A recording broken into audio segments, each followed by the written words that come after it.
Bueno, estamos con la contadora Natalia Derper. La semana pasada habíamos tratado parte de lo que significa el impuesto a las ganancias. Un tema realmente interesante que a muchos trabajadores en relación de dependencia y monotributistas preocupa, porque es un impuesto que evidentemente no hay forma de no pagar. Si bien existen algunas exenciones, lo cierto es que es el tema a nivel nacional. De hecho, hoy en plena candidatura a las elecciones del año que viene, muchos están anunciando que van a eliminar este impuesto, que para bastantes trabajadores sería una gran solución. Pero bueno, vamos a tratar de entender de qué se trata, cómo se aplica, cómo se calcula. Buenas noches, Natalia. Buenas noches, Cristian. Bueno, vamos a recordar entonces, el impuesto no es mensual. No es mensual, es un impuesto anual. Es muy difícil que lo eliminen, ya que es uno de los impuestos de mayor recaudación para el fisco nacional, así que es muy difícil que lo eliminen. Lo importante sería que aumenten los topes. Bien. Aparte habíamos aclarado que no es un impuesto que reciente, sino es de larga data, ya desde el 2000 y pico. Sí, más. Sí, sí. Bien. Aclarado esta parte, vamos a ver o tratar de explicar, si es posible, porque hoy nos explicaba Natalia fuera de cámara, cómo se calcula la deducción de cada uno de los ingresos. Y no es nada fácil, hay un montón de componentes, así que vamos a tratar de sobrellevarlo. Bueno, empezamos por bienes personales, que también es una obligación para el trabajador. Es una obligación que va en forma conjunta con ganancia. Los dos se presentan en el mismo momento, digamos. ¿De qué depende uno de otro? Digamos que los trabajadores asalariados o los monotributistas o los responsables inscriptos que tengan bienes por un valor superior a 305.000 pesos, a 305.000 pesos, ¿sí? Deben pagar o presentar la declaración jurada. Obligación de presentar de los asalariados cuando superen los 96.000 pesos. En ese caso están están obligados a presentar la declaración jurada. Los monotributistas y los responsables inscriptos cuando superen los 305.000 pesos en bienes. ¿Sí? Bien. Interesante, porque bueno, en el caso de los asalariados no tiene que ver sus posesiones, sus bienes, solamente el ingreso salarial. Exacto. No significa que le dé impuesto a pagar, simplemente debe cumplir con la obligación formal de presentar la declaración jurada. Bien, tenemos una tablita como para ir explicando, que creo que habías armado. Bueno, está dividido también casi igual como el impuesto a las ganancias, de diferentes montos. Claro, exacto, tiene topes, digamos, distintas escalas y topes y alícuotas. Bueno, o sea, desde más de 305.000 a 750.000 pesos, la alícuota sería, o la tasa sería del 0,50%. Bien. Más de 750.000 a 2 millones, la tasa sería de 0,75%. Más de 2 millones a 5 millones, 1% de esa base.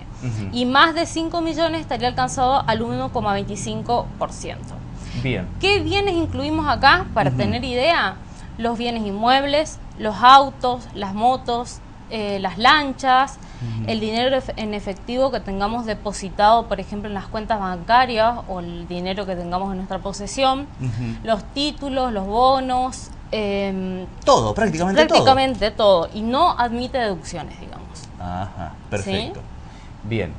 Pasamos al impuesto a las ganancias, entonces. Hay que aclarar que la persona tiene que presentar el formulario de declaración.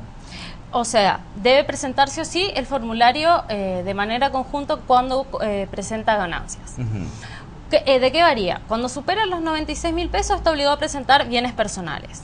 Solo bienes personales. Bien. Cuando supera 144.000 pesos de ingresos brutos anuales, debe presentar, además de bienes personales, el impuesto a las ganancias, la declaración jurada de impuesto a las ganancias. Perfecto. Bien, pasemos al impuesto a las ganancias, entonces. Otro tema interesante, a ver cómo se calcula. Preparamos una placa como para que Natalia nos vaya explicando. Bueno, ahí vemos los distintos topes que tiene. Por ejemplo, si tengo una ganancia neta de 10.000 pesos, la alícuota que se aplica es el 9%. En este caso me da 900 pesos de impuesto a pagar. Una ganancia neta, ¿cómo se calcularía? La ganancia neta implicaría, en el caso de un asalariado, el sueldo menos las deducciones de jubilación, obra social, estas deducciones, más las deducciones admitidas, que son la de carga de familia, claro. El mínimo no imponible, la deducción especial y algunas otras deducciones admitidas. Perfecto. Ahí se pagaría ese porcentaje, entonces. Exactamente. Sobre la diferencia de todo eso, sobre la ganancia neta que queda, se aplica la tasa del 9%. Bien. Bueno, es relativamente bajo, es decir, es fácil que cualquier trabajador llegue a ese Exacto, tope. llega a los 10.000 pesos de excedente. Entonces, y ya empezamos al 9%. Bien. Vamos a otro caso, por ejemplo, un empleado que te gane 60.000 pesos. En este caso, tiene un tope fijo, un monto fijo de 4.200 pesos, como vemos en la tabla, y por el excedente de los 30.000 pesos se aplica la alícuota del 23%, que en este caso me daría 6.900, y se sumaría los 6.900 más los 4.200 de fijo, y me daría pagar 11.000 pesos de impuesto a las ganancias. Anual. Anual. Perfecto, que sería algo un poco menos de 1.000 pesos por mes que Exacto. estaría pagando. Pero que se le descontaría de sus ingresos. Exacto. Perfecto. Eso para una persona que gana 60.000 pesos anuales. Exacto. Bien. Vamos a la Teniendo en cuenta las deducciones siempre, claro. ¿sí? Hay un tema muy importante que es el tema de las deducciones, para lo cual se debe presentar el formulario 572. En este formulario se presenta de dos maneras. De manera manual, o sea, presentando todos los datos escritos, con la documentación que acompaña, por ejemplo, la carga de familia que tengo, o sea, el certificado de nacimiento de los hijos, la constancia de alumno regular, el certificado de matrimonio y todas estas cuestiones que hacen a las deducciones admitidas. En el caso que tenga empleada doméstica, se debe presentar los aportes de la misma. Muy bien. No es un detalle menor, porque no es que uno puede cargar lo que le parezca para evadir el impuesto a las ganancias ahí. Debe estar, tiene que estar justificado. Exacto. Y, por ejemplo, si sucede, por ejemplo, un nacimiento que se da, o sea, este formulario debe presentarse en enero, ¿sí? A fines de enero debe presentarse. Cuando se producen modificaciones, por ejemplo, el nacimiento de un niño, se debe adjuntar y a partir de ese periodo se tiene en cuenta esa deducción. Perfecto. Bien, y esto se presenta así en el caso de que tengamos la copia directamente en la AFIP, o si no se puede hacer a través de internet, ¿o no? Claro, están obligados a hacerlo a través de internet todos los trabajadores que ganen más de 250.000 pesos brutos anuales, ¿sí? Ajá, en ese bien. caso sí o sí deben hacerlo a través de la página de AFIP, con clave fiscal, y cargar los datos en un aplicativo que tiene la página. ¿Es muy complejo completar el formulario? ¿Se necesita de la asistencia de un profesional, un contador? ¿Es lo recomendable quizás? Es lo recomendable. Tiene sus dificultades, o sea, por ahí los términos, saber qué montos son los topes y esas cuestiones se deben tener en cuenta. Natalia, nos habías mencionado sobre un informe que las empresas le pueden otorgar al trabajador donde está el detalle de todas las liquidaciones de impuestos que sufrieron durante el año. Exacto.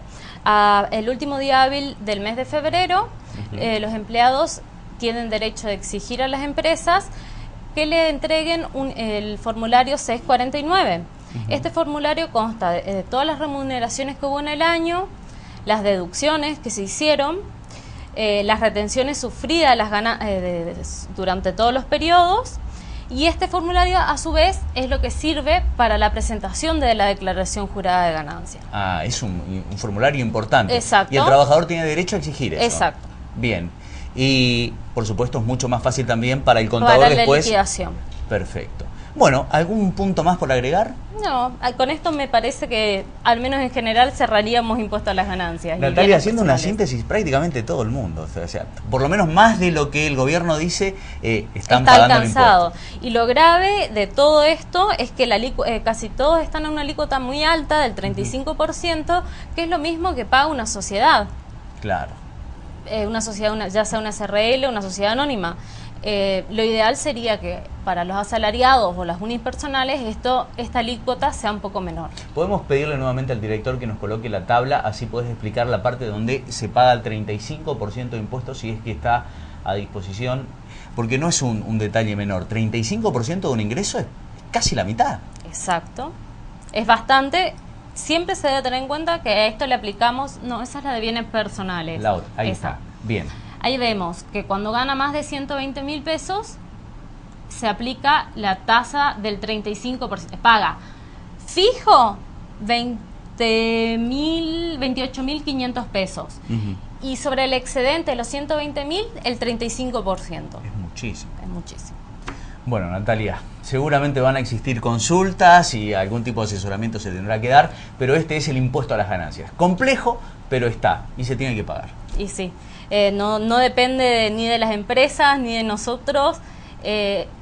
Estatalmente y a través de las leyes hay que cumplirlas y para eso están. Bueno, muchísimas gracias, Natalia. El próximo programa vamos a tocar el tema de empleadas domésticas. Probablemente, sí. Probablemente. Bueno, muchísimas gracias. Hasta luego. Compartimos una pausa. Quédese con nosotros porque tenemos más información. Enseguida regresamos.